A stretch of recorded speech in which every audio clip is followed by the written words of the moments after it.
ಸರ್ಕಾರಿ ಪ್ರೌಢಶಾಲೆ ಯಾಗವಕೋಟೆಗೆ ಮಾನ್ಯ ಶ್ರೀ ಮುರಳೀಧರ್ ಡಿವೈಎಸ್ಪಿ ಮತ್ತು ಮಾನ್ಯ ಶ್ರೀ ವೆಂಕಟರಾಮ್ ಸರ್ಕಲ್ ಇನ್ಸ್ಪೆಕ್ಟರ್ ಹಾಗೂ ಶ್ರೀ ಪುನೀತ್ ಪಿಎಸ್ಐ ಅವರು ಭೇಟಿ ನೀಡಿ ಮಕ್ಕಳಿಗೆ ಶಿಕ್ಷಣದ ಮಹತ್ವವನ್ನು ತಿಳಿಸಿದ್ದಾರೆ. ಈ ಸಂದರ್ಭದಲ್ಲಿ ಮಾತನಾಡಿದ, ಮಾದಕ ವಸ್ತುಗಳ ಬಳಕೆ ಮಾಡುವುದು ಸರಿಯಲ್ಲ. ನಿಮ್ಮ ಭವಿಷ್ಯವನ್ನ ತಿಳಿದುಕೊಳ್ಳಲು ನೀವು ಪ್ರಯತ್ನಿಸಬೇಕು. ಮಾದಕ ವಸ್ತುಗಳಿಂದ ದೂರವಿರಿ. ಬಾಲ್ಯ ವಿವಾಹ ನಿಷೇಧ ಕುರಿತು ಮಾಹಿತಿ ನೀಡಿದ್ದಾರೆ. ಮಕ್ಕಳು ತಮ್ಮ ತಂದೆ ತಾಯಿಗಳನ್ನ, ಗುರುಗಳನ್ನ ದೇವರೆಂದೇ ಭಾವಿಸಿ ಗೌರವ ನೀಡಬೇಕು ಎಂದು ಹೇಳಿದ್ದಾರೆ.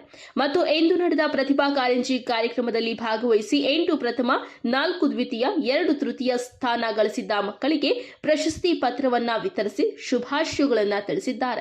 ಶಾಲಾ ಪರಿಸರವನ್ನ ನೋಡಿ ಸಂತೋಷಪಟ್ಟರು. 2023-24ನೇ ಸಾಲಿನಲ್ಲಿ 10ನೇ ತರಗತಿಯಲ್ಲಿ ಹೆಚ್ಚು ಅಂಕ ಗಳಿಸಿದ ಮಕ್ಕಳಿಗೆ ಪ್ರತಿಭಾ ಪುರಸ್ಕಾರವನ್ನ ಮಾಡುವುದಾಗಿ ತಿಳಿಸಿ ಹಾಗೂ ಎಲ್ಲಾ ಶಿಕ್ಷಕರಿಗೆ ಶುಭ ಹಾರೈಸಿದ್ದಾರೆ.